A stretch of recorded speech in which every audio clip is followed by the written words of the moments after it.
Break के बाद एक बार फिर से आप सभी का स्वागत है। अब आपको सीधा लिए चलते हैं जयपुर पीसीसी में, जहां पर कांग्रेस नेता पवन खेड़ा की प्रेस वार्ता का आयोजन हो रहा है। बहस करनी तैयार है, स्वास्थ्य पर बहस करनी तैयार है, जिस पर बहस करना चाहे तैयार है। बस ये बता दें दूल्हा कौन है। सर, आज से तकरीबन एक साल पहले 25 सितंबर को विधायक दल की बैठक बुलानी थी कांग्रेस पार्टी को। वो बैठक एक साल में नहीं हुई है। अब धारीवाल जी को, महेश जोशी को, धर्मेंद्र राठौड़ जी को नोटिस मिले हुए हैं अनुशासनहीनता के। आज मुख्यमंत्री को कोटा जाना था, वो प्रोग्राम स्थगित हो गया। कल कैबिनेट वहां कोटा में होनी थी, वो स्थगित हो गई। तो क्या धारीवाल अभी त्याज्य है कांग्रेस पार्टी के लिए, या पार्टी उनको किस स्टेटस में देखती है उनकी अनुशासनहीनता? मुझे नहीं लगता कि राजस्थान की जनता के हितों से जुड़ा हुआ कोई मुद्दा है।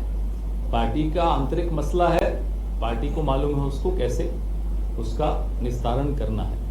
राजस्थान प्रदेश के एक एक व्यक्ति के हितों से जुड़ी हुई कोई बात हो तो उस पर चर्चा कीजिए। सर, एक पार्लियामेंट के स्पेशल सेशन में सुना जाएगी सर, उसमें जो स्टाफ है उसके ड्रेस कोड की उसमें भी कमल का फूल खिल गया सर। अब इनको लगता है जाती हुई पार्टी है, कहीं तो कुछ निशान छोड़कर जाए, लेकिन मानसिकता देखिए। आप आए थे, बड़ी बड़ी वादे कर कर आए, कोई एक काम आप करके दिखा दें। हर चीज में आपको यहां भी एक विवाद पैदा करने की कोशिश की, ताकि हम और आप असली मुद्दों से भटक कर कपड़ों पे कमल है, मोदी जी 4 बार कपड़े बदलते हैं, इन्हीं बातों में हम व्यस्त हो जाते हैं। ये सिर्फ और सिर्फ एक ऐसी मानसिकता दिखाता है जिस मानसिकता में सरकार चलाने की क्षमता नहीं है। सर, भारत और इंडिया वाला भी इसी की बात है क्या? संविधान का अनुच्छेद 1 क्या कहता है? India that is Bharat. विवाद कहां है बताइए? विवाद है ही नहीं। भारत पेट्रोलियम से पेट्रोल भराओ या इंडियन ऑयल के पेट्रोल पंप से पेट्रोल भराओ, महंगा तो उतना ही है। सोना बोलो या गोल्ड बोलो, कीमत तो वही रहेगी। तो ये हिंदी और अंग्रेजी का विवाद है, उसको भारत और इंडिया का विवाद क्यों बना रहे हैं? भारत और इंडिया में क्या फर्क है? कोई फर्क नहीं। इंडिया दैट इज भारत तो मेरा संविधान कहता है। सर, आप चले सरकार रिपीट करेगी, योजनाएं अच्छी लेकर आए जनता के इस काम में, लेकिन सरकार कराए कि जो लोकल विधायक है एमएलए हैं उनको लेकर विरोध नजर आ रहा है। साथ साथ कुछ जो विधायक है वो भी सरकार के खिलाफ अलग बयानबाजी देती है, उनको लेकर भी कुछ। देखिए, हर पार्टी की उम्मीदवार चुनने की एक प्रक्रिया होती है। कांग्रेस की प्रक्रिया, मुझे लगता है उम्मीदवार चुनने की जो प्रक्रिया कांग्रेस की है, खास तौर पे पिछले कुछ सालों में जो दिखने को मिल रहा है, वो सबसे कठिन है। आपको तो चलिए पता चल भी जाए, आप पत्रकार हैं, खोजी लोग होते हैं। हम जो इस मंच पर बैठे हैं, हमें मालूम भी नहीं पड़ता कब हमारा सर्वे हो चुका होता है, और ऐसे तथ्य निकल कर आते हैं जो बहुत कम लोग जानते होंगे। इससे ज्यादा कुछ बोलना मेरे लिए उचित नहीं होगा। सर, रिवर फ्रंट को लेके एक सवाल है सर। 1 जुलाई का सर एक लेटर आया हुआ है जिसमें सुप्रीम कोर्ट और एनजीटी का हवाला देते हुए गवर्नमेंट ऑफ इंडिया ने ये कहा है कि क्लियरेंस नहीं मिला था और उसके बाद जो भी कंस्ट्रक्शन है वो इलीगल है, और अभी तक राजस्थान गवर्नमेंट ने उसको रिप्लाई फाइल नहीं हुआ है। अच्छे कामों को रोकने की कोशिश करना जनता देख रही है।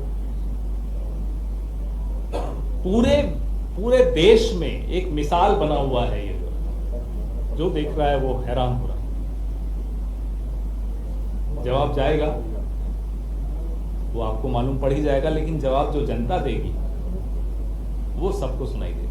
सर, आप विपक्ष की बात कर रहे हैं, लेकिन चुनौती तो आपके ही मंत्री दे रहे हैं। अशोक चांदा 2 दिन पहले कलेक्ट्रेट पर धरने पर बैठे ट्रांसफार्मर को लेकर, और आज भरत सिंह कुंदनपुर जी ने अपने सिर मुंडवाकर बाल भेजे सीएम। अब अगर विपक्ष किसी प्रदेश का इतना कमजोर हो तो क्या करे साहब, उसमें हमारी क्या गलती?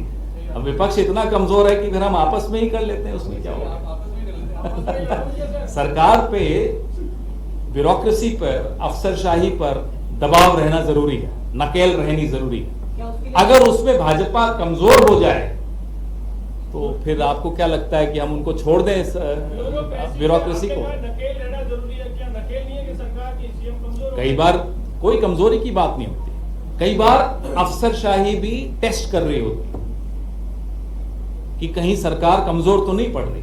फिर उस अफसरशाही को माकूल जवाब मिल जाता है। कभी अपने ही मंत्रियों द्वारा मिलता है, कभी अपने ही विधायकों द्वारा मिलता है, कभी आप जैसे सजग पत्रकारों द्वारा मिलता है, कभी हमारे प्रवक्ताओं द्वारा मिलता है, लेकिन मिलता जरूर है। सर एक चीज फाइटिंग की बात करें तो पेट्रोल का एक वीडियो वायरल हुआ था अभी, जिसमें पटेल के आए थे गुजरात से, और विजय सिंह का वीडियो था। उनका कहना है कि पेट्रोल इलाके में गुंडाराज चल रहा है, निर्दलीय विधायक है, इसको भी उठा के मरवा देता है, हमें उनको अपनी जान तक हो जाए। तो मैंने वो वीडियो नहीं देखा, इसकी जानकारी नहीं है, स्थानीय मुद्दा है। जब मुद्दे की जानकारी ना हो तो उस पर बोलना मेरे लिए उचित नहीं। हमारे सर को आज गिरफ्तारी हुई है और राजस्थान लाने की तैयारी हो रही है। सुना है, मैंने अभी आते हुए सुना था। सर दिव्या मदेरणा जी के अलावा भी महिला विधायक ने कहा है कि सरकार में हम कुछ सुरक्षित नहीं है, तो प्रदेश की जनता कैसे सुरक्षित रहेगी, एक सवालिया निशान लगाया है। सर ये तस्वीर कैसे लगती है? नहीं, मुझे नहीं लगता कि इस बात में कोई सत्यता है। राजस्थान महिला सुरक्षा के मामले में एक तो एफआईआर दर्ज करना जब से कंपलसरी हुआ है, एफआईआर जरूर ज्यादा दर्ज होती है, जो कि अच्छी बात है। उसके बावजूद अगर आप एनसीआरबी का डेटा देखेंगे तो आसाम, उत्तर प्रदेश, ये राज्य कहीं ज्यादा आगे नजर आएंगे। और लेकिन इसमें कोई प्रतियोगिता नहीं होनी चाहिए। अपराध अपराध होता है, सरकार किसी की भी हो। समाज के अंदर जो एक आपराधिक तत्व हैं उन पर किस तरह से आप नकेल कस पा रहे हो, वो परीक्षा होती है एक सरकार की। राजस्थान सरकार ने उदाहरण पूरे देश के लिए एक नहीं अनेक बार पिछले 5 साल में दिया है, जिसमें नो टॉलरेंस की नीति है अपराध को लेकर। हां, भारतीय जनता पार्टी को से आपको ऐसे उदाहरण मिलेंगे। 1 मिनट, अगर आप 2 मिनट सुन लें तो भारतीय जनता पार्टी से ऐसे शर्मनाक उदाहरण मिलेंगे।